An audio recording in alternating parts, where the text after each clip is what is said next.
Hello and welcome. We're so glad you're tuning into the Taking Good Care show. I'm Dr. Andrew Wong, based in Toronto, Canada. And I'm Dr. David St. Arno, based in Edmonton, Canada. We're two practicing psychologists with over a decade of experience each, working in a variety of settings and supporting diverse populations. Thanks for joining us. We hope you enjoyed today's episode.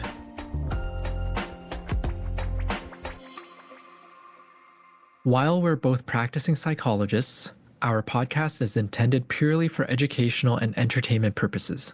It's not a substitute for professional mental health care or treatment. If you're in need of support, we strongly encourage you to reach out to a licensed mental health professional in your area. So what are we doing today? We are recording our very first podcast on a Friday afternoon here in Toronto. And I'm out west in Edmonton, Alberta. So this is our very first episode. It's an endeavor that we've been talking about for a little while. And given that I think we're both pretty chill and laid back individuals, even though we're psychologists, I thought we'd be a good pair to try a new podcast. One thing I've always loved about you is you get things done. So when you approached me with this, I was like, okay, we're going to do it. And so here we are today. Again, what I appreciate about you and even trying to work with you on this is that you're a super bright guy. I've always appreciated your perspective, and I generally learn something new when we talk. So at minimum, I thought we could get together, talk, and I will learn something new, and hopefully the listeners could learn something new too, or at least, challenge themselves in different ways with different ideas. So I don't know about the bright part, but certainly, having your brain here makes me feel brighter. As we mentioned already, my name is Andrew Wong. I am a psychologist in Toronto, Ontario, Canada, and I am currently in private practice full time. And with my private practice, we work with children, teens, and adults with assessments and therapy. So the assessments will encompass learning disabilities, mental health issues, autism spectrum disorders, intellectual disabilities with all age groups. And then the therapy piece, again, with all age groups, working with people with anxiety, depression, trauma, and really all sorts of other things that people come with. My training, I did finish my undergrad at Western University, but then I traveled around for a little bit, did my master's at the University of Toronto, and then traveled out to Alberta. And that's where I met Dave at the University of Alberta in Edmonton. I did my PhD there, loved my time out there. But of course, family was always back home in Toronto. So eventually, when I finished my PhD, went back home to be closer to family. But I met some amazing people along the way in Edmonton, Dave being one of them. And after, I think, about 10 years now, we're able to reconnect and start this podcast. So yeah, met Andrew, met you in at U of A. PhD program, but before that, I grew up in a small town, wasn't sure what I was going to do, knew I wanted to work with people, thought I was going to be a teacher initially, did some education to be a teacher, and then moved over to psychology, then moved back to become a teacher, and then moved back to psychology, went out east to do my master's at Western in London, Ontario, and then came back to Alberta for the PhD. And like Andrew, friends, family, a big part of my life. And just, as much as I loved Ontario, I just could not live without my friends and family. So actually had a new appreciation for what I had left and even the River Valley in Edmonton, which I didn't really appreciate as much until I came back. So yeah, my practice, very general practice. I work with kids age 5 and up, teenagers, adults, couples and families. I specialize in couples and families and trauma work, see veterans, military, first responders, police, And we do a lot of work at our office with post-separation, post-divorce counseling.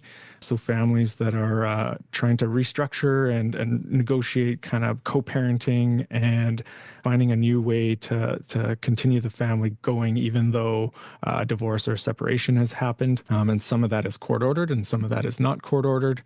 So that's kind of a unique aspect of our office. I'm with a group here that has been doing this for a very long time. And yeah, group private practice. I also do a men's group at a community-based nonprofit organization called Momentum. And that's a weekly group that is a drop-in group for anyone who just wants to start trying to talk out loud about what they're going through and get some support and give some support. I'm also a dad. I have two boys, a 7-year-old and a 5-year-old, super high energy, keep me busy all the time, and a lovely wife at home too, a dog and two cats. All right, that's me. So essentially, you have 5 children at home. Yeah, I had forgotten actually that you were in teaching or actually pursued teaching before, because even for myself, I had pursued teaching as well, and at the University of Toronto, got my teaching degree. And it wasn't until an elective course that I was taking, a prof had suggested, "Hey, have you ever thought about grad school in psychology?" And that's when I decided to apply and see what happens. And I've stuck with it till today. But at the time, I was being trained to teach high school biology and science, really enjoyed the classroom, but something about, the individual attention given to people has always stuck with me. So I'm wondering actually, Dave, now that you've reminded me of your pursuits in teaching in the past, what led you to psychology after that? It's unbelievable how close our stories are. I don't think I've ever talked to you about this, but so I was doing my undergrad and I was going to transfer over into an education degree. And one of my instructors for my psychology and teaching course, or forget which course, but it was about the integration of psych or the applied psychology aspect of teaching. And the prof said, "Hey, have you ever thought about psychology?" And I hadn't. So after that conversation, decided, okay, this is what I'm going to do. I'm going to major in psychology, minor in biology, switch over to the U of A, and not go into education. When I finished that degree, which was my Bachelor of Arts degree, I didn't have everything together to really get into a master's program. So I was like, well, I'm going to go back to my other pursuit, which was teaching. So I did an after degree in education, got my degree in education. But once I was done that, I had like my marks and my research experience and my volunteer experience, all of the things that were needed to have a better application for a master's program. So then I ended up getting into the master's, didn't teach with my teaching degree, and then right from the master's applied to the PhD program because I was coming back to Alberta and I think it was the recession. And I thought, you know what? I actually want to learn more before I start practicing because in Alberta you can practice as a psychologist with a master's degree. So I wanted to get more experience, more learning because my master's was working with kids in a school division. I was doing psychoed assessments and counseling, but I hadn't worked much with adults at all. So my PhD I was able to expand my practice and my comfort level with different populations, different groups of people. So yeah, Oh, and I that's still cool. love teaching. Next week, I'm going to be teaching about couples and families for a master's course at St. Stephen's here in Edmonton. So I get to do both. I get to work individually with people and make a difference individually, but also still teach and share. Yeah, no, teaching is so much work, so good for you. I still do the one-off consultation with school boards and private schools out here, working with teachers and just groups of them teaching, but nothing through an entire course. Just because with everything that's going on, it's so hard to fit it all in. So good for you, Dave. So, with the purpose of this podcast, should we touch on what is our mission and vision with this? I think first and foremost, we want to have fun. So hopefully you guys can pick up on that we're fun first, and then hopefully we can share some information that's meaningful and useful to people. This is definitely not therapy, right? We're not telling you how to live your life or what things you might want to do for yourself, but hopefully you can get some ideas from stuff that we're talking about that will help improve your wellness, your life. if nothing else, keep the conversation going. You might talk to someone else about things. And I just think life is hard and we shouldn't have to do it alone. And, again, just talking with you, I will learn something and I'm sure others will too. So it'll be psych related, right? We might veer off a bit here and there, but it's two psychologists talking about psych related stuff, but at a kind of a casual personal level as well. So Absolutely. And I reiterate what Dr. Dave there said, it's not a platform for you to think of this as therapy, but it's more hopefully education and a bit of entertainment. And through our lightheartedness, we will hopefully incorporate some personal stories into psychology. It's to demystify what psychology is. And we are not here to preach our beliefs or ideas, but really it's to have an open conversation about everything that might be related to psychology. There may be times when we talk more about modalities of therapy. May it be cognitive behavioral therapy, emotion focused therapy, group therapy. And then other times we might talk about various topics that have a psych focus to it. It could be sports and psychology and music. Why do we gravitate to music? And, it can impact our moods. Why is that? And in due time, getting some guests on here with their expertise so that you don't have to listen to our voices all the time.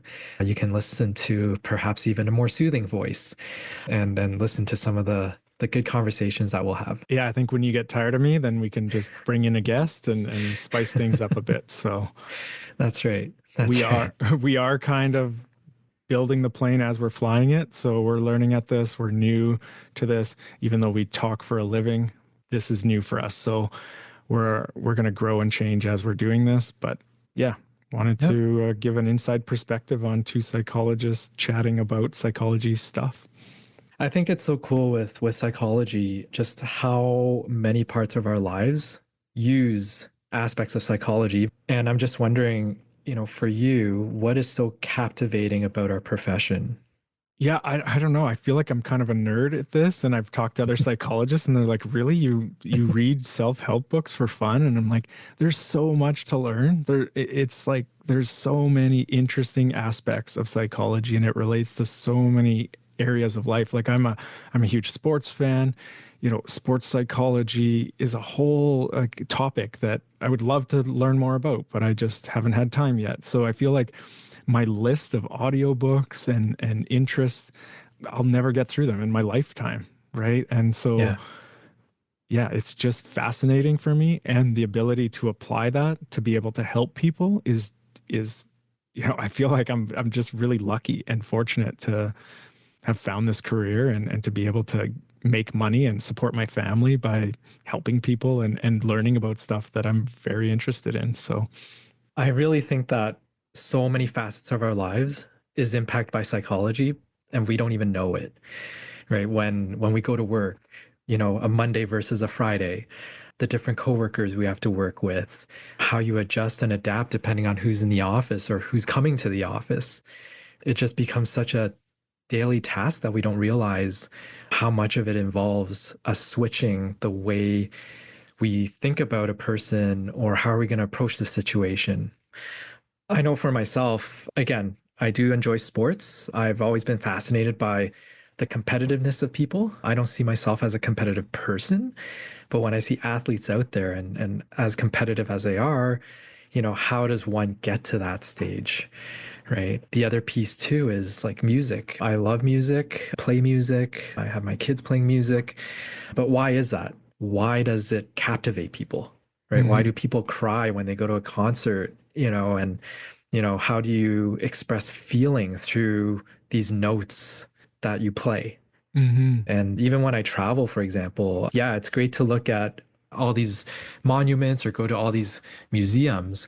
But I've always found through my traveling, I've always been more interested in the way people live. How do they pursue traditions and keep traditions going? How do they, for example, cooperate or collaborate with each other in some societies and others not so much? Yeah, I think from just listening to you right there, it's like the why. Like, why do people do what they do in different cultures, in different settings, in different, social settings? And that to me is what psychology is that it tries to understand and make sense of what makes us human, what makes us more likely to do this than that in this situation under these circumstances. And it's complicated. Like it's not a linear process. So that's why sometimes our job can be kind of really hard because there's a lot of causes, a lot of factors that contribute to someone either feeling well or feeling unwell.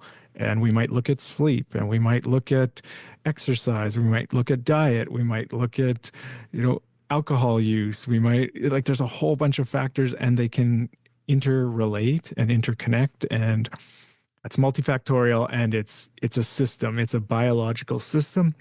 I think you bring up a really good point, Dave. It's not a hard science per se. It's hard work, and I think because we've been in the field for over a decade, right? And maybe it just nowadays comes maybe a little bit more second nature to us, but when we do psychology work, you are taking into account a person's history. You're taking into account a person's lived experience, whether it's physiological issues, medical issues that they have to deal with. It's the dynamics with family members when they go home. Perhaps it's past trauma that they carry with them. It's current work issues and all these dynamics that they may have. And it's thinking about their futures. And, it's not going to the doctor and saying, I've got a stomach ache. Can you cure this? Right. And you do it through scans and Mhm. pressing down on the tummy.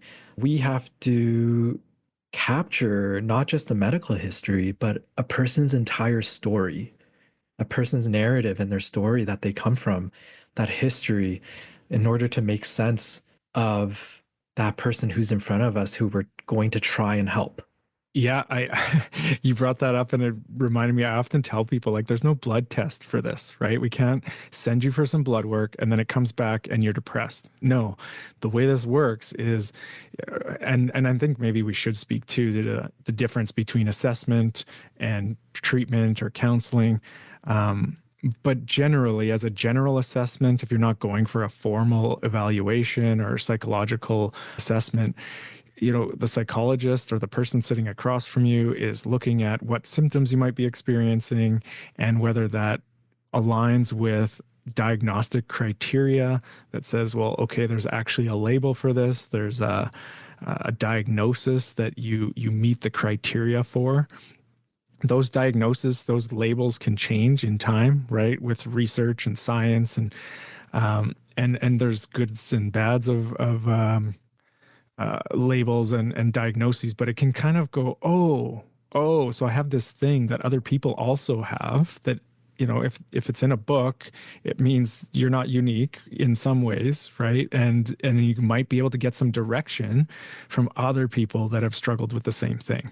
Right. So it can be a launching point, a jumping point to get some help that you need and not have to start, just from nowhere. I agree, and I think it's to let people know and our listeners know that it's not as wishy-washy as it sounds when it comes to testing and assessments for, let's say, mental health issues or learning issues. Much of what psychology is about is also statistics.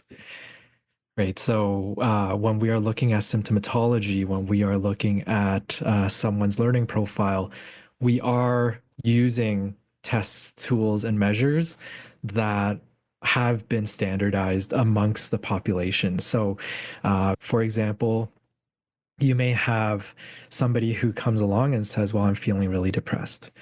If they were wanting an assessment, obviously we would do a very thorough interview, but then also perhaps giving them a couple of questionnaires that are very robust, that are well researched, and seeing how they compare to the rest of the population and how they would fare compared to other same age groups or genders. Hmm. Right? And that's how we oftentimes come to our conclusions. So we're really excited to have this podcast up and running and It is something that we're very excited about. There's going to be much more to talk about in future episodes. And again, some things may be a little bit more serious, some things may be more in depth in terms of what it is in our field that we do, different modalities, different tests, different topics in terms of mental health, whether it's depression or trauma and so on. But we'll also keep things fun, lighthearted in terms of some other topics too. And we look very much forward to hearing your feedback as well. And you can contact us. We've got our contact info posted and any topics that you might want to hear about. And we will be very happy to hear from you. Yeah, thanks, Andrew. I hope that we can be responsive to the people that are taking the time to listen. So, yeah, we will take the feedback in and keep adjusting this as we're going along. All right. We'll see you next time. Take care.